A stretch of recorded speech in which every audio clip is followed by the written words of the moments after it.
설 연휴 귀성길 인사 대신 쪽방촌을 찾은 국민의힘 장동혁 대표. 그리고 주변 분들하고 이렇게 연결 잘 보내시라고. 너무 작은 걸 가져와서 너무 죄송합니다.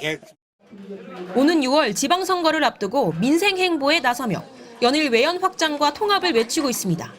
그 일환으로 장 대표는 지방선거 공천관리위원장에 호남 출신이자 원조 친박인 이정현 전 새누리당 대표를 임명했습니다. 하지만 이 위원장의 과거 언행이 논란입니다. 이 위원장은 지난해 2월 12.3 비상계엄이 계몽이라며 윤허개인 세력에 대해서는 무명용사, 의병, 숨은 영웅, 심지어 이순신이라고 치켜세웠습니다. 계몽에 공감하고 느꼈기 때문에 같이 동참한 것이고 그런 부분들이 지금 역사를 바꾸고 있다고. 여러분들이 이순신이었었습니다. 이 위원장은 불과 석 달 뒤에 윤 전 대통령의 자진 탈당을 권고하며 계엄에 대한 사과가 필요하다고 입장을 뒤집었지만 계엄에 대한 현재 입장에 대해선 현안과 관련된 논평은 공관위원장을 하는 동안 일절하지 않겠다며 답변을 피했습니다. 이런 지적에 장 대표는 충분히 소통했다며 이 위원장을 감쌌습니다. 이전의 일들은 있긴 하지만 충분히 소통을 했고 혁신적인 공천을 해 주시리라고 저는 생각하고 있습니다. 하지만 인재영입위원장을 맡은 조정은 의원도 극우 유튜버 고성국 씨를 대놓고 옹호해 강성 지지층을 위한 인사가 아니냐는 비판이 나오는 상황. 특별 당원이시니까 잘 모시도록 하겠습니다. 당내에서도 계엄이나 윤 전 대통령에 대한 메시지가 명확하지 않은 인사가 등용되는데 우려가 있다는 목소리가 나왔습니다. 국민의힘은 설 연휴 직후 당명 개정에 본격적으로 돌입하며 쇄신의 속도를 내겠다는 입장이지만 극우화나 계파 갈등 등 여전히 해결해야 할 문제가 산적해 있습니다. MBC 뉴스 김세영입니다. 극우 유튜버 전한길 씨로부터 윤허개인에 대한 입장을 3일 안에 표명하라고 요구받은 장동혁 국민의힘 대표. 시한 마지막 날 입을 뗐습니다. 장 대표는 자신은 변한 게 없다며 저렴 문제를 얘기하는 건 분열의 시작이라고 말했습니다. 이 문제를 우리 국민의힘 내에서 자꾸 의제로 올리는 것은 결국 분열의 씨앗을 계속 만들어내는 일입니다.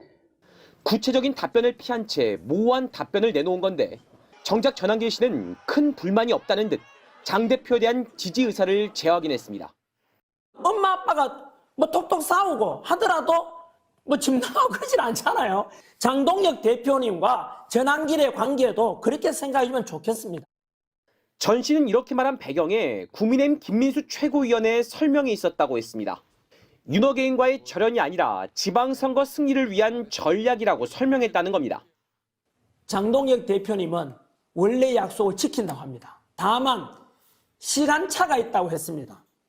왜냐하면 지방선거를 또 준비해야 된대요.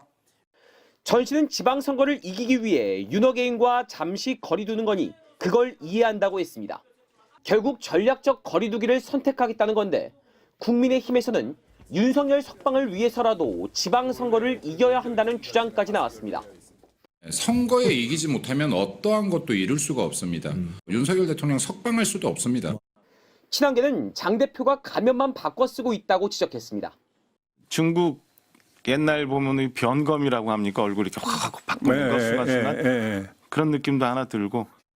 더불어민주당은 지방선거 표를 노리고 국민을 속이겠다는 것이냐고 비판했고 이준석 개혁신당 대표도 앞에선 절연, 뒤에선 포옹하는 건 전략적 비겁함이라고 꼬집었습니다. MBC 뉴스 이문현입니다. 국민의힘 한동훈 전 대표에 이어 친한계 김종혁 전 최고위원도 결국 제명됐습니다. 이 관련해서는 최고위의 의결이 없었고 보고사항으로 마무리되었습니다. 제명된 것입니다. 지난달 말 당 중앙윤리위원회가 탈당 권유 결정을 내렸는데 김 전 최고위원이 열흘 동안 탈당 신고서를 제출하지 않아 자동으로 제명 처리된 겁니다. 김 전 최고위원은 즉각 반발하며 가처분 신청을 내겠다고 밝혔습니다. 가처분은 절차와 형식의 하자 그리고 시급성, 피해 시급성 이런 것만 따지는 건데 그래도 해보려고 합니다. 비판하면 안 된다는 거 아닙니까? 친한계 한지아 의원은 불편한 말을 했다는 이유만으로 숙청된다면 그 정치가 지키는 것은 가치가 아니라 권력이라고 비판했습니다. 윤리위 징계심사가 시작된 배현진 의원도 대정부 질문이 열린 본회의장에서 장동혁 대표에게 윤리위 의도를 따져 물었지만 답은 듣지 못한 것으로 전해졌습니다. 지방선거를 앞둔 당 지도부가 본격적으로 정적 제거에 나섰다는 비판이 커지는 사이 당을 향한 극우 유튜버들의 압박은 더욱 거세지고 있습니다. 전두환 사진을 걸자는 고성국 씨에 이어 이번엔 전한길 씨가 윤어게인 세력과 함께 갈 수 없다는 당 대변인의 말이 장 대표의 공식 입장이냐며 3일 안에 답하라고 최후 통첩에 나섰습니다. 이에 대해 지도부는 드릴 말씀이 없다며 입장을 내지 않았습니다. 고성국 씨에게 경고 한마디 없이 경위 파악부터 해야 한다던 지도부가 이번에도 저자세를 취하고 있는 겁니다. 조국혁신당은 국민의힘이 극우 유튜버 좌한길, 우성국을 앞세운 극우 내란 선동 싱크탱크로 진화하고 있다며 정당을 해산해야 한다고 목소리를 높였습니다. MBC 뉴스 김세영입니다.